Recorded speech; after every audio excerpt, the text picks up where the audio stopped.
with saving the lives of her parents and younger brother after she awoke early Sunday and alerted her father to a fire in their New Jersey home. That's according to USA Today, which says the family is temporarily staying at a hotel.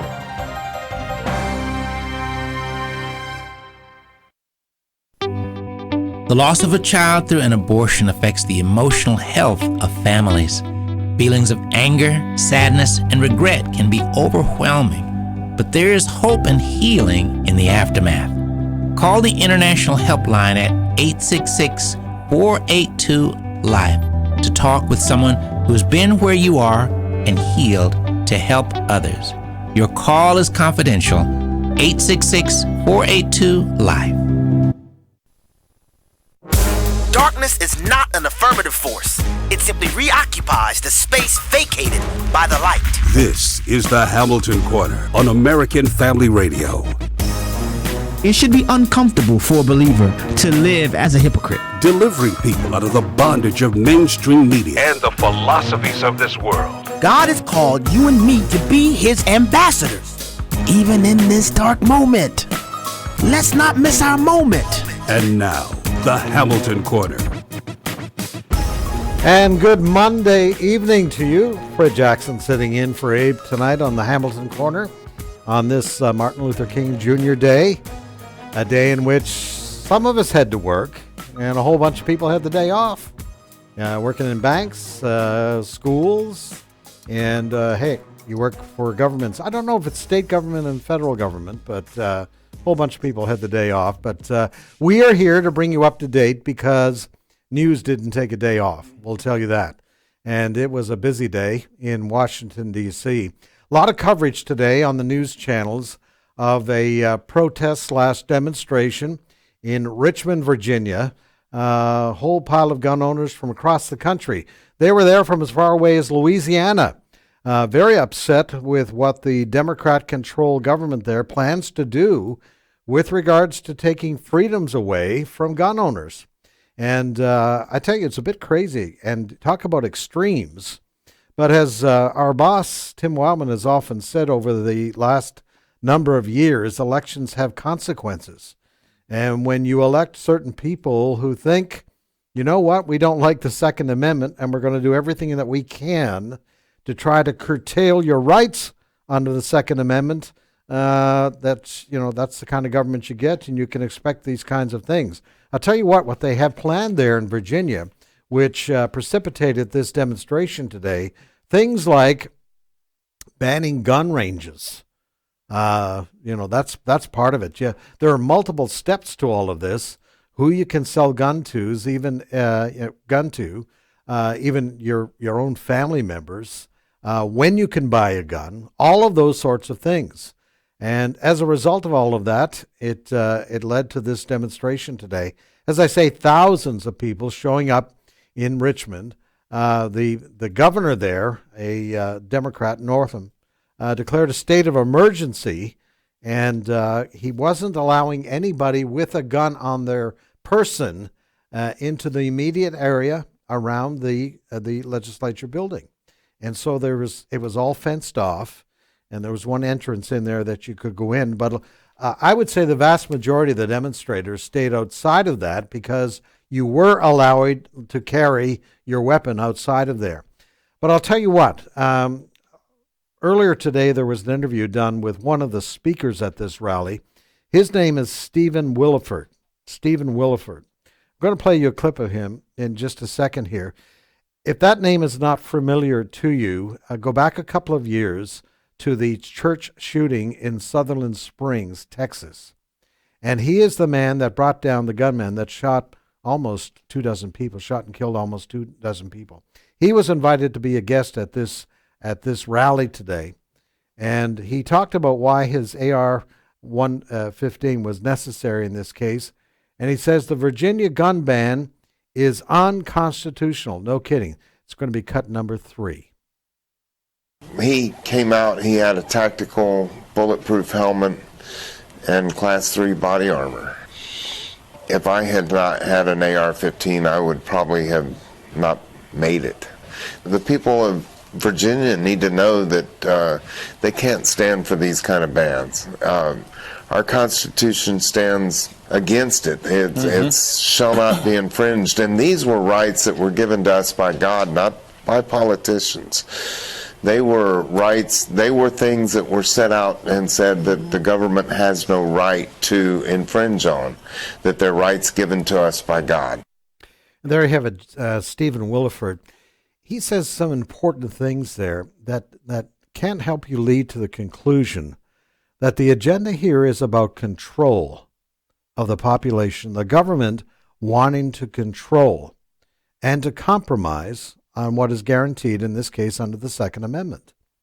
And that's what they're trying to do there in Virginia, is control what you can do and to punish what is your right under the Second Amendment. It was very interesting, the crowd that showed up there. But you know what?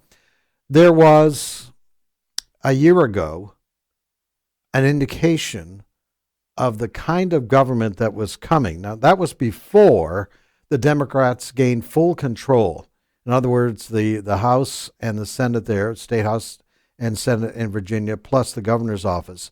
Back a year ago, you remember the controversy in Virginia over a Democrat representative there who in testimony talked about basically doing abortions on women moments before a fully formed baby was born. You remember that? And the governor at that time, and he's still governor today, Ralph Northam, basically backed up Democrat member of the legislature, Kathy Tran. She said at that time her bill would allow that, would allow the abortion of a fully formed baby.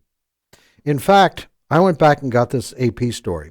Now, Northam, the current governor, is also a pediatric neurologist, defended the legislation and noted that late-term abortions are usually done because the infant is severely deformed or unable to survive after birth. But this is what he said. Northam said that if a woman were to desire an abortion as she's going into labor, now remember, this is a fully formed 9-month baby. The baby would be, quote, I'm quoting him here, resuscitated if that's what the mother and the family desired, and then a discussion would ensue between the doctors and the mother, leaving open what would happen next. Well, rightfully, there was outrage across this country. People like Florida Senator Marco Rubio called it what it was, endorsement of legal infanticide. Elections, folks, have consequences. And you better be checking these kinds of things out as we head into another election cycle. Where do people stand on the issues? And we are heading into what I believe to be one of the most critical federal elections this coming fall. That, again, could change the course of a nation.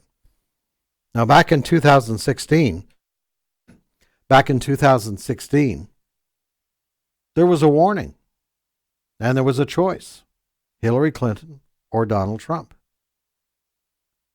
And the people in this country, for perhaps a variety of reasons, maybe just because they didn't like Hillary Clinton, I'm not sure, but there certainly was an agenda difference. And ever since that election, Democrats have been trying to undo what was done by the people of America, and that is the election of Donald Trump in 2016. You will remember the talk right away was of impeachment. The Democrats, right away, talked about, we're going to impeach this guy. Long before that phone call last July between President Trump and the president of Ukraine.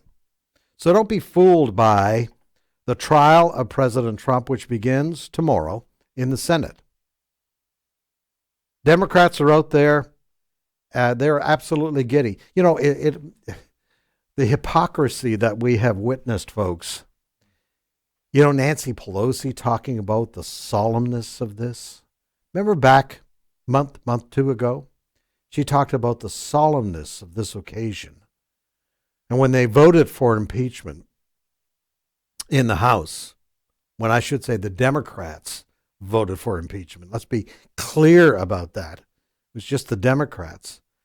Nancy Pelosi wore a black dress that day. But remember last week?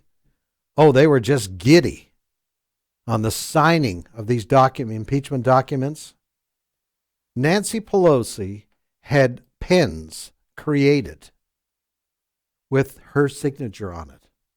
Like she's a rock star. They were just giddy over the fact that they had the numbers in the House that they could vote to impeach. And now we're moving to the trial. It's very interesting. Over the weekend, the Republicans, the defense team for the president, the White House defense team, put together their first kind of official documents and how they're going to defend the president. And basically the defense is this, that he has committed no crimes. I was watching some analysis of this just a few moments ago on the 5 on Fox. The Constitution, as it deals with impeachment, is very clear. There has to have been a crime committed. A crime has to be committed. That's not the case. No crime has been committed. So how do you impeach a president when he's not committed any crime? Telling a government that there are conditions about you getting aid. Well, I would hope that any president would put conditions on where our taxpayers' money goes when you're talking about foreign governments. Of course you would put conditions. But a very minor point of that conversation last July with the president of Ukraine was, and hey, could you, for us, investigate the fact that then President Biden, when he was vice president, told the president of Ukraine of that day, you better fire that prosecutor who's out there investigating things like what's going on at that energy company, where, by the way, his son was on the board of directors. We'd like to, President Trump said, we'd like to investigate the confession that Joe Biden made in 2016, the quid pro quo that Biden said he gave the government of Ukraine less than 24 hours to decide to fire that prosecutor, or they weren't going to get any money from the Obama team. So that was the real quid pro quo. But that wasn't the case. Ukraine got its money. By the way, the Obama administration, they gave the Ukraine blankets. That's how they were supposed to fight the Russians. That was the real quid pro quo, which was done by Vice President Biden at the time.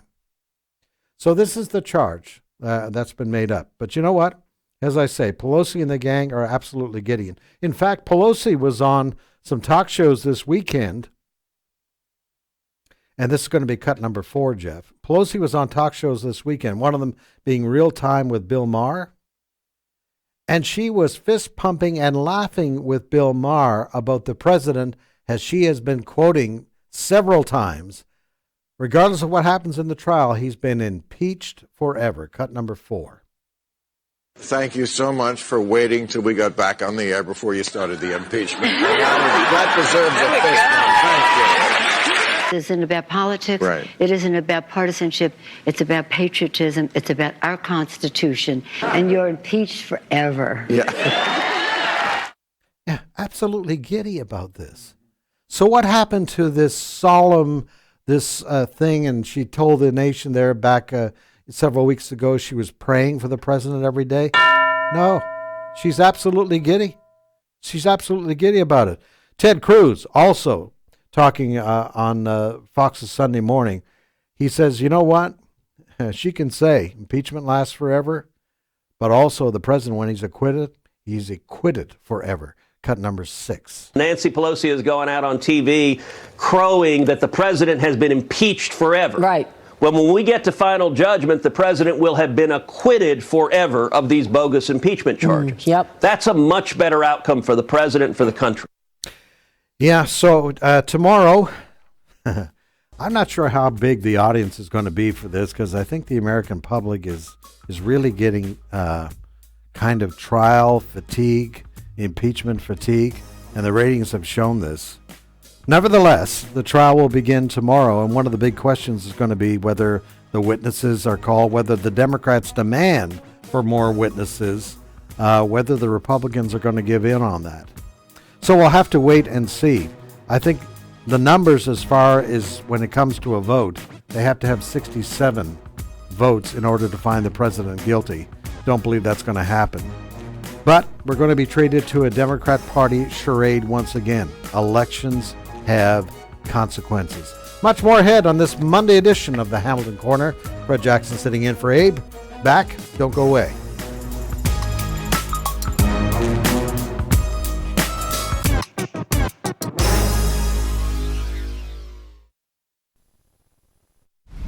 He said it was all a big mistake. I am Matt Staver with Freedom's Call.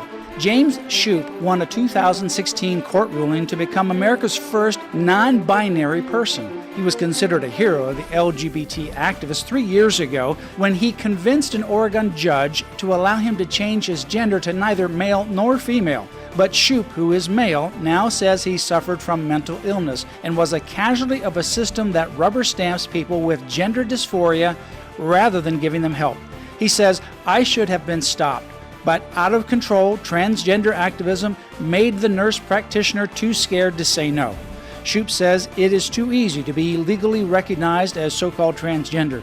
On Christmas Eve 2019, a judge legally restored his gender to male, and Shoup hopes his story will help others get counseling and avoid the same mistake.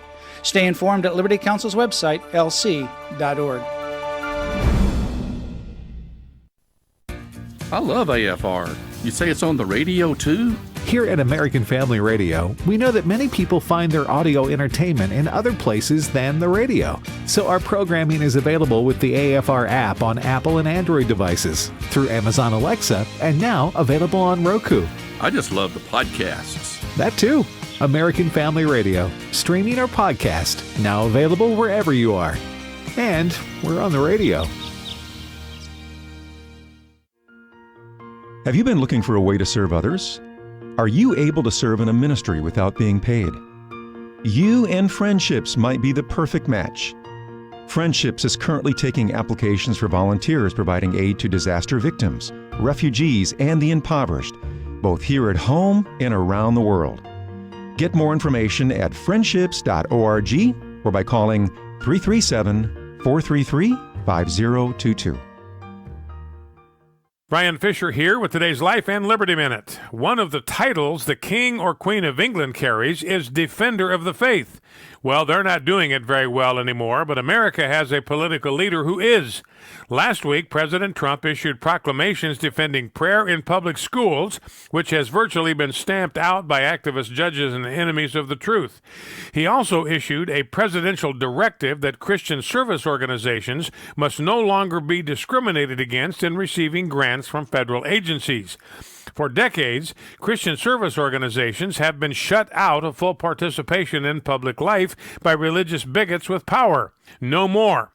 For all his faults, President Trump has been the best friend the kingdom of God has had since Ronald Reagan. God deserves thanks, and the president deserves our prayers.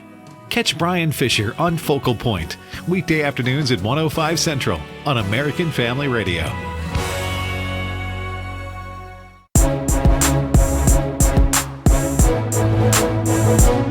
Shining light into the darkness. This is the Hamilton Corner on American Family Radio. And welcome back to the Monday edition of the Hamilton Corner. Fred Jackson sitting in for Abe today. You know, people are starting to talk a little bit more about what's going to happen in November. And today, Brad Parscale, who is President Trump's campaign manager, he hasn't given any interviews for months now. And it's kind of interesting. It's often a question that's asked even amongst Trump supporters. How is he holding up under all of this? I do not remember a president in my lifetime who has been under this kind of pressure. Now you just stop and think about this. Every day, In the mainstream media, it is constant. I'm talking about 7 days a week, 24 hours a day. It is constant. If you say something, they put a negative spin on it. If you don't do something, they put a negative spin on it. Everything you do, foreign policy, domestic policy, it's all negative. Democrats, out to get you from day one. Hollywood, out to get you since day one. It is absolutely amazing that he still wants to do the job. His family's disparaged. He is constantly under attack. Very interesting. Talking with Brad Parscale. He was interviewed by Bill Hammer of Fox News today. And they started looking at polls back, 4 years ago. And at that time, it had been decided, so it was, I guess, the summer of 2016. His opponent was Hillary Clinton. And the polls were starting to show he was doing very well against Hillary Clinton. So Hammer was asking Brad Parscale today, right now the polls that we see constantly show the president, favorability rating, all of these sorts of things, not looking very good compared to 2016. So the question that goes through a lot of people's mind is, after all of this negative publicity, is it starting to have an effect on the electorate? Very interesting response to that from Parscale, Brad Parscale. Here he is, cut number 14. I've got some numbers for you. 2016 suburban voters. President Trump led Hillary Clinton by 4 points. Among suburban women, he trailed her by only 7. From December of this year, among suburban voters, he now trails by 11. Among suburban women, he's down by a whopping 24 points. How come? Well, those are different measurements also. You're measuring one on a ballot and you're measuring one on approval. Those are different things. The president has actually never done better in all his numbers when you start looking at ballots. When you actually say, do you want President Trump or do you want a President Blah from the other left side, and the policies they stand for, the president does significantly better. That's very interesting. It depends, and we've known this before, it depends on how the question is asked. Because right now, we don't know who's going to be up against President Trump. The Democrats are still trying to figure that out, and I think a lot of Democrats aren't happy with any of that field. But we don't have a one-on-one yet. So if you ask somebody how they feel about President Trump, well, a lot of that depends on what TV networks they're watching to get their news, all of that kind of thing. Now, the other question that Parscale was asked was this by Bill Hammer. He was asked about the impact of this, the impeachment. What he thinks the impact is going to be on the president this fall. Here's how that conversation went. Cut 15. How badly could this impeachment trial harm your campaign? I'll tell you from the campaign side, our numbers have gone up. I told the president this right out of the gate. I said, if they try to impeach you and they try to do this for doing nothing wrong at all, you're the one that's going to become victorious out of this. It's going to create lots of fundraising, which we've already proven with over $200 million in the bank between our committees. Our numbers have gone up, and the independents see this farce and this hoax. And I'm telling you, the American people don't like a bamboozle. They don't like a kangaroo court, and they don't like this stuff. Well, November will tell the accuracy of that assessment. But, if you do a report card on President Trump, and all I'm saying is, let's look at this factually. Let's go back at what he promised during the election campaign in 2016 that got him elected. Let's just do that. Now, one of the things he promised to do was make America great again. Part of that was to bring our economy back, to do something about the high unemployment rate in this country. And how was he going to do that? He said he was going to adjust the taxes, corporate taxes. He was going to reduce taxes for all of us to stimulate our buying, but give companies a tax break again so that those that had moved offshore would move back again, would encourage companies here to expand because they weren't giving the government as much in the way of taxes. That has worked. Now, that's not a biased political feeling. That's worked. Unemployment rate, 3.5%. Unemployment rate record lows across the board, whether it's white Americans, black Americans, brown-skinned Americans, it doesn't matter. Record lows. Women, unemployment rate for women, lowest, record levels. So that's work. That's fact. You don't hear the Democrats talking about that. You don't hear them talking about the economy. The North American Free Trade Act has the new one in place between Mexico, the United States, and Canada, signed off, all done. And the first phase of the new trade agreement with China, signed off on last week. They said it couldn't be done. But there you have it. And it's going to mean billions of dollars in trade for instance, American farmers. In fact, there was a story earlier today. How do American farmers feel about Donald Trump? What is it, 83%? 83% think he's doing a great job. Don't be fooled, folks, by what the major networks based in New York and the folks out in California, running California into the ground, I would say, the Democrats there. Don't be fooled by what they say. Don't be fooled by what Hollywood elites say. Just look at the facts. Securing the border. He promised to do that. I don't know if we'll get to that story this evening, but the latest numbers out show that we have the lowest rate of people trying to get in the country illegally. And a new policy that President Trump put in place that has the Mexican government stopping people coming up from Honduras and Guatemala. The Mexican soldiers are down on their southern border stopping people from coming. Now, how did that happen? Did the Mexican government just volunteer to do that? No. President Trump said he would put sanctions on them unless they start stopping people at their southern border who wanted to come up here and come into this country illegally. So he's done that.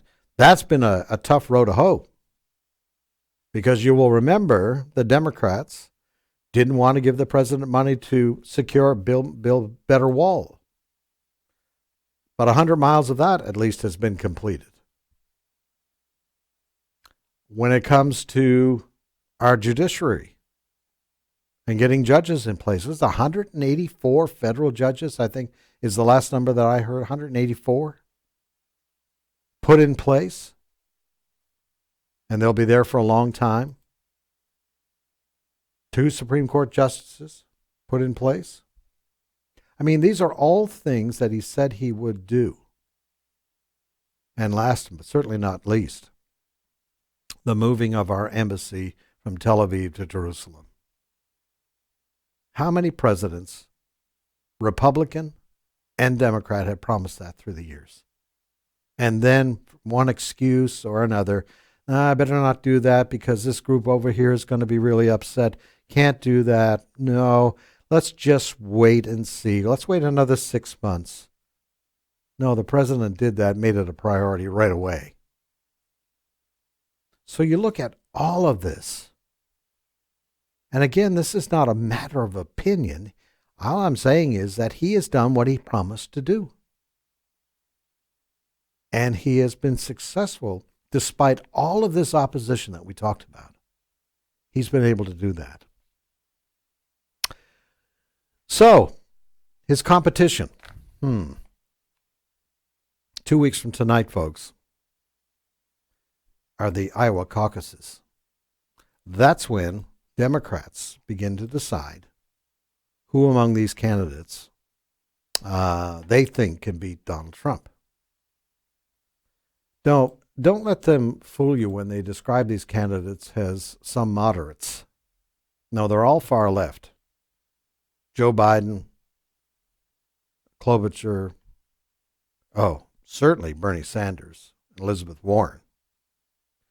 Really interesting, over the weekend, the New York Times editorial board endorsed Elizabeth Warren and Amy Klobuchar. 2. Now, normally a paper will, they'll endorse one candidate. Now, what they're up to with this is like, well, we can't make up our mind either. Was really quite interesting. They thought they're describing it as radical and realist models. But I wanted to read you a little bit of their endorsement of Elizabeth Warren. One of the things they praised her for, she's a gifted storyteller. I'm not.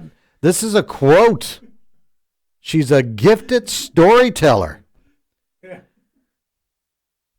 Pocahontas.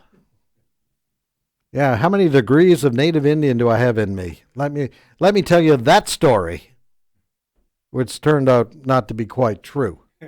But that's what they said. She's a gifted storyteller.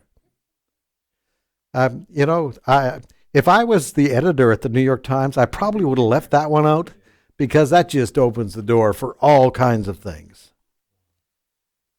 Who they say, the New York Times, the Gray Lady, as she's known, who has, quote, emerged as a standard bearer for the Democratic left. Editorial board called her path to the White House challenging but not hard to envision. Really? Well, in my mind, she and Bernie really aren't that different at all. They're promising the world free for everybody. Free medical care for everybody. Doesn't matter whether you're in the country illegally. We're going to give you free medical care. Basically free university. Go right ahead. Somebody else will pay the bill. Which leads one to wonder, well, why then didn't you like Bernie? Well, the editorial board wrote that Bernie Sanders appears to have missed his moment. The paper pointed out that he would be 79 years old when he's sworn in and has recently suffered a heart attack. They say his health is a serious concern. Very interesting anecdotal story that was told by one of the Fox hosts today. He said he was getting on his elevator at his building last night. Getting on the elevator, the doors were about to close, and this hand comes in. And 3 people get on the elevator, and they all have Bernie Sanders sweatshirts on. They've been out campaigning for Bernie Sanders in New York yesterday. And, of course, they know who this guy is. He's a Fox host. And we know who you are, and we don't agree with anything. But they do. Here's what they said. And he was talking to them about, I guess, about the New York Times not endorsing Bernie Sanders. And this is a quote from him, quoting them. And he said, well, what if the Democratic Party does not nominate Bernie this time around? Because Bernie got cheated out of it last time around. Because Hillary Clinton and the establishment Democrats made sure he didn't win. So this Fox host, asked these guys, okay, what are you going to do if Bernie is not nominated this time, if the party works against him again? They said, we're going to do what we did in 2016. These are Bernie Sanders people. We're going to do what we did in 2016. Oh, what's that? We're going to vote for Trump. Now, you stop and think about that for a little bit. There are a whole pile. Bernie Sanders, 79, yes. But his ideology has a lot of support out there amongst a lot of young people. By the way, he also has the support of AOC. A lot of the squad members, they like Bernie. And we know the squad members are a rebellious bunch. They're not going to toe the party line.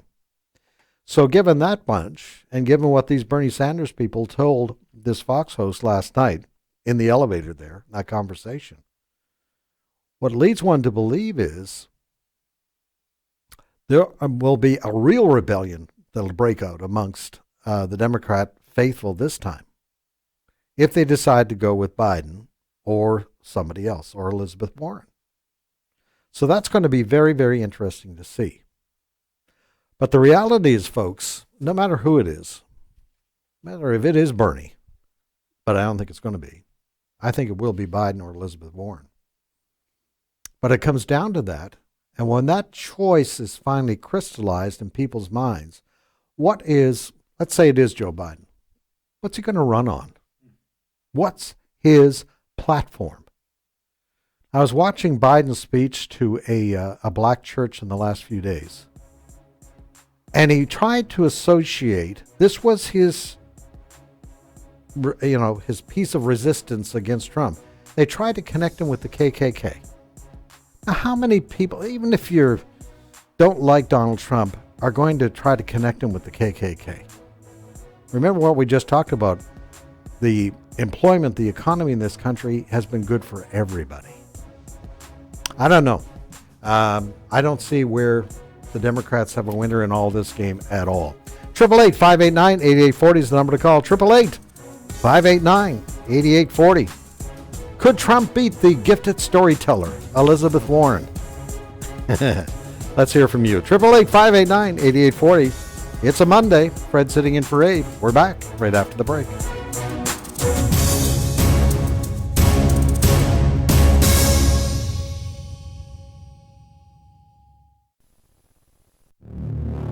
I'm asking if your bill allows that. My bill would allow that, yes. Illegal immigration hurts all Americans. Hi, this is Brian Fisher. These are perilous times in America. It's critical that you stay alert to the cultural conflicts across our land. Focal Point helps you to do just that. Join me weekday afternoons at 1 Central here on American Family Radio. We're fighting a winnable war. AFR's own J.J. Jasper is a morning on-air personality, author, comedian, Christian, and family man. J.J.'s also a keynote speaker at banquets, men's ministry events, pregnancy center fundraisers, and more.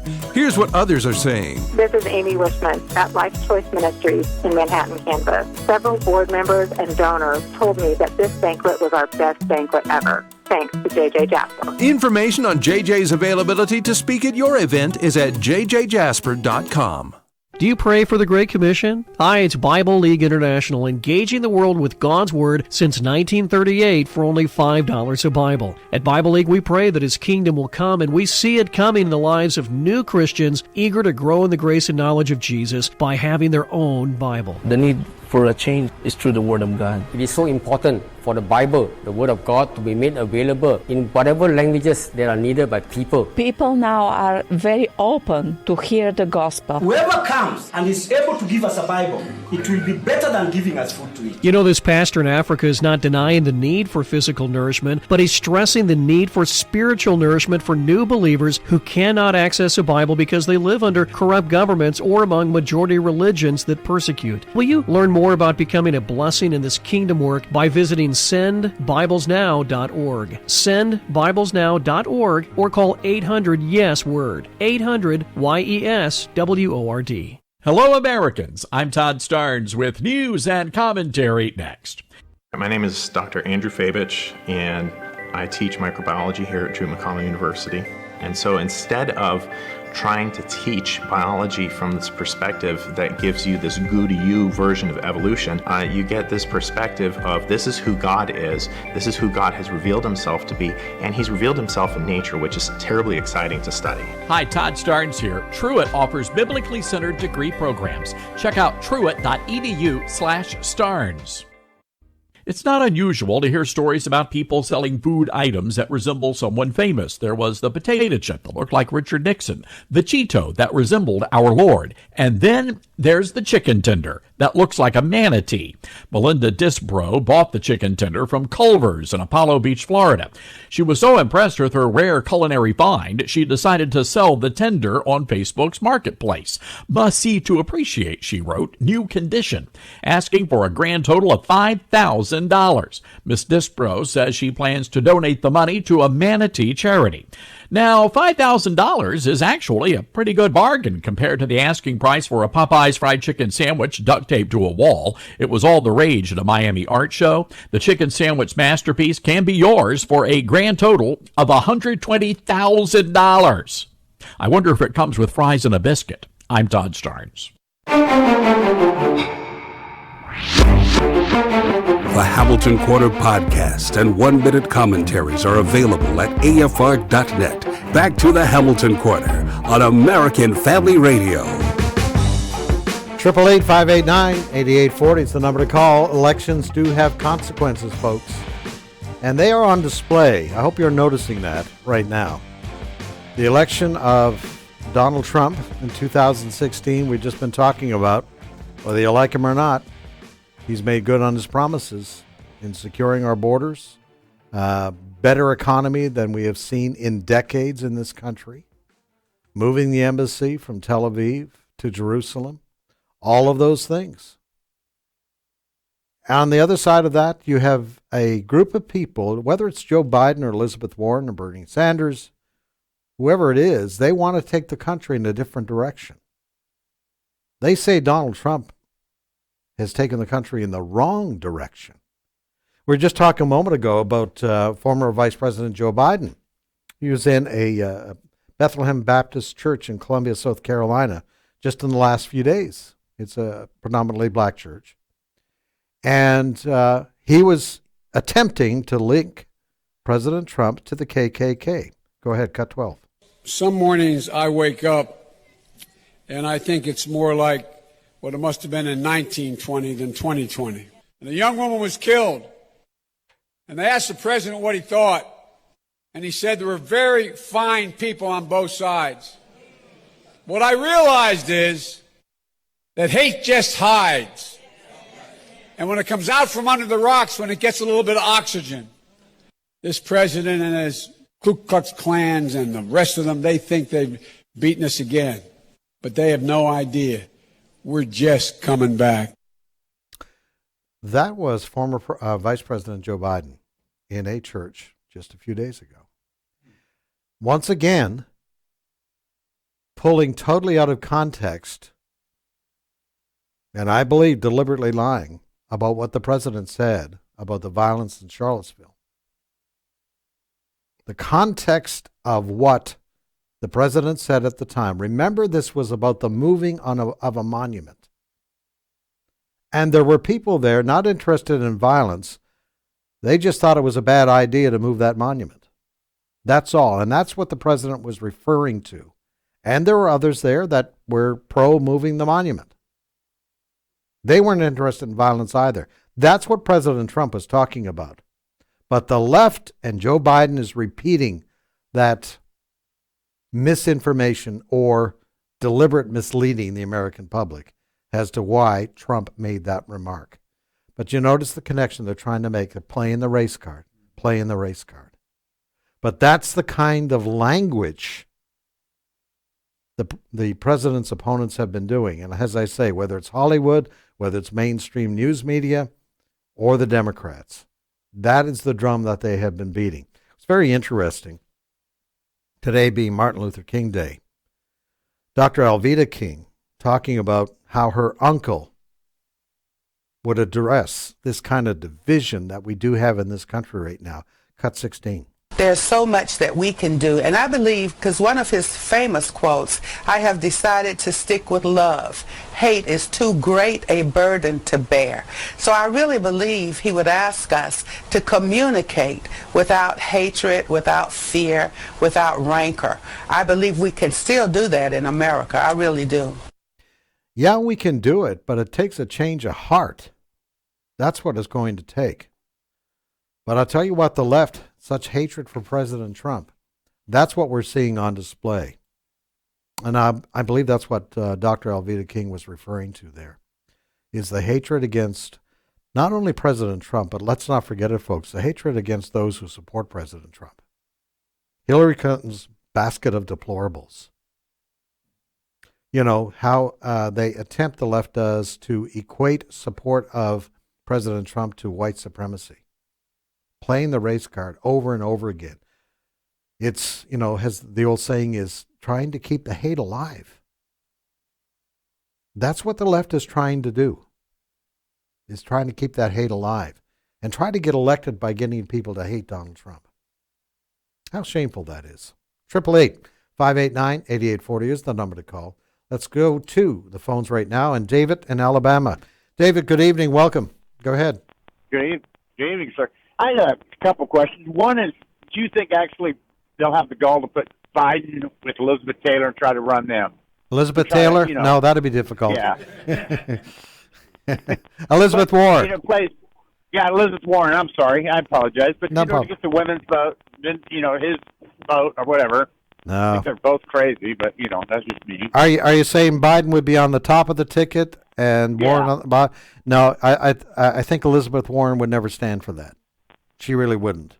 Plus, So you don't think she would just want the power bad enough just to play along with it? no, I don't see it. Because they're all on the left. All the Democrat candidates are to the far left of where I think most of the country is in their political philosophy. So Biden tries to coach his remarks a little bit to try to appeal to some in the mushy middle. Elizabeth Warren, if you listen to what she says, not speculate, but listen to what she says, she wants to take the country to as far left as Bernie Sanders does. So how you would bring those two together and try to sell that to the American public, that would be a hard thing to do. So, no, I don't see a pairing up of Biden and Warren at all. I've been wrong before, but I just don't see it. So that's the answer to that question. All right. Bonnie in Iowa. Bonnie, good evening. Hi, good evening, America. You know, today is Martin Luther King holiday, and I've just been inspired to talk. I think right now, most importantly, let me just say off the bat, I believe without a doubt that President Trump is going to beat them all.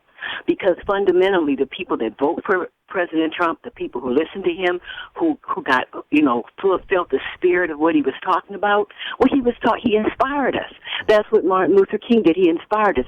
But where does real inspiration come from? It comes from the Bible. Well, who gave us the Bible? Those men that put together the Bible were inspired by the creator of Abraham, Isaac, and Jacob, known to many people as God, but actually his name was Yah or Yahweh. And what I think we need is we have to get down to being inspired again. There's a lack of inspiration in our ministers. There's a lack of inspiration in the whole entire Christianhood because people they're scared. There's so many crazy things going on. The Democrats and the Republicans are fighting and arguing. I was recently inspired. I went to Westboro Press, and I came across a book called Yah's Book of Psalms, and I thought, well, that's weird, Yah's Book of Psalms. And I said, wait a minute, Psalms comes out of the Holy Bible. There's a Book of Psalms. So I got a little, intrigued. So I went further, and I read the excerpts on it, and it was a beautiful poem, and it's just a collection of inspiration, how to pray to Yahweh, who sent his only begotten Son, Jesus, whom the world knows as Jesus. The Hebrew name is Yahshua. We need to go back into the Bible, get that old Bible-beaten feeling again, do it with love. Do it with love like Martin Luther King did. Nobody would have paid attention to Dr. King if he was going to talk violent, but he rang that biblical thing of love, and everybody, no matter what color we were, we knew deep down inside that's what it's going to take. That's what's going to overcome all this evil, all of this confusion about the sexes and all of that. Yah Almighty Yahweh, who sent his only begotten Son Jesus, who Hebrew name is Yahshua. That's what we got to get to, America. Yeah. Those founding fathers, well, they might agree deeply in the Bible or not, but you know what? They were not going to get that Constitution fulfilled unless they did what the American people wanted. And those settlers, and yes, those slaves, and all those people that were together, is one thing that they fundamentally knew. That Holy Bible was beaten in their hearts. That's how come we got free. That's how come we had the Civil Rights Movement. And you know what? The devil was trying to stop us. He's causing division and hate to get out here amongst us. And I don't like you, you don't like me. So what it does, it causes a ball of confusion. Now nobody knows if they're a man or a woman. They're killing little babies. Yah Almighty Yahweh will not tolerate that, nor will his Son, our Savior, who the world knows as Jesus. Hebrew name is Yahshua. Yes. We have got to come together and be strong in love and faith. And yes, declare the power of the Bible, not be afraid of it.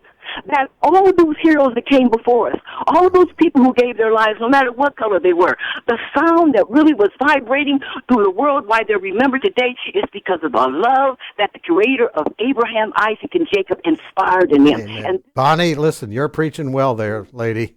You're preaching this evening, and I can't disagree with a thing that you're saying. Thank you so much. I don't know what church you go to, Bonnie, but you're blessing there, I'm sure.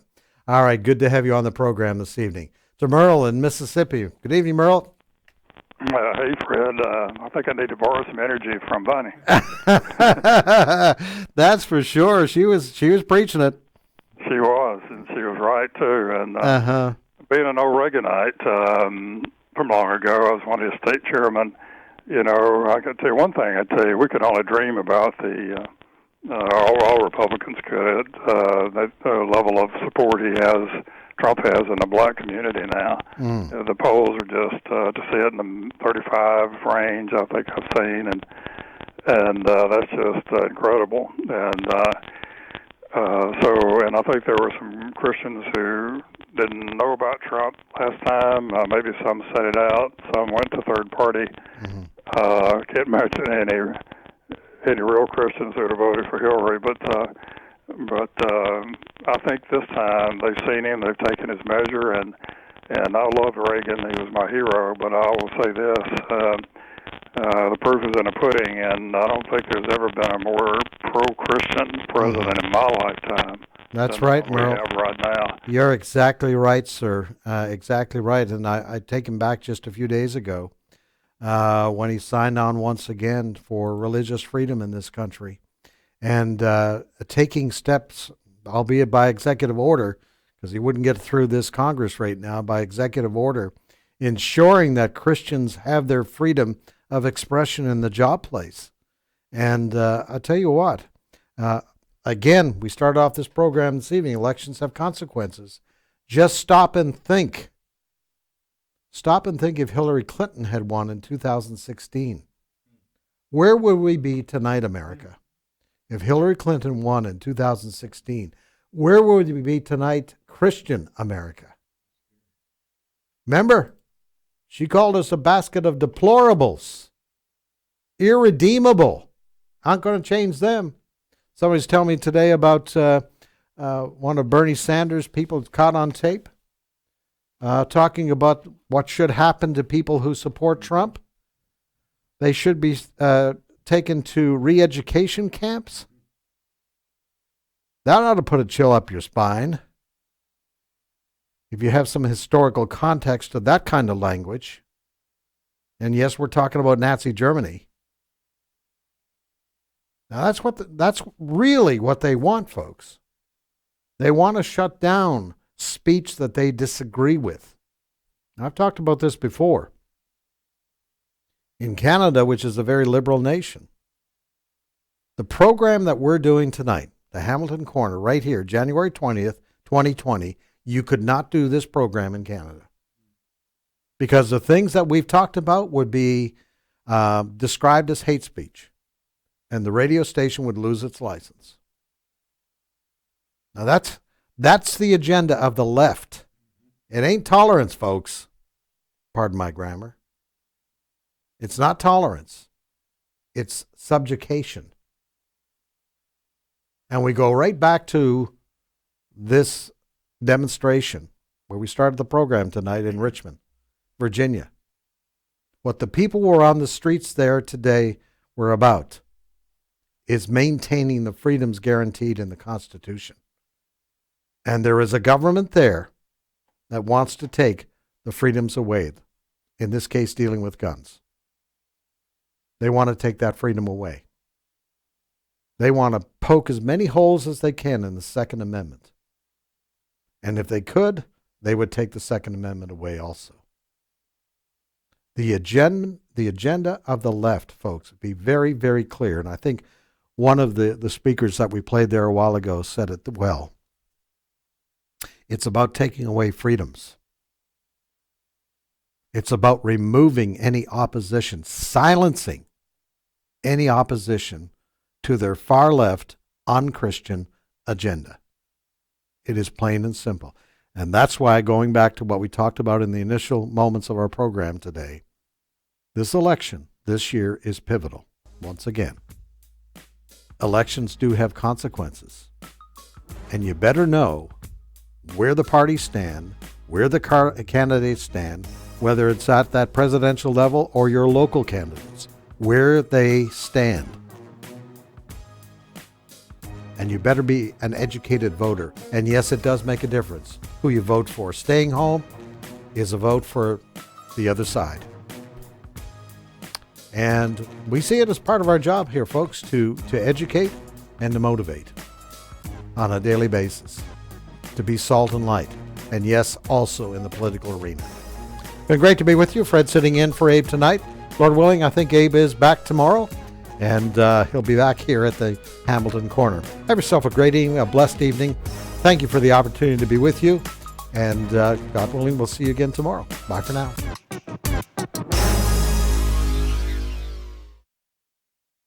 The views and opinions expressed in this broadcast may not necessarily reflect those of the American Family Association or American Family Radio. Faith, family, freedom.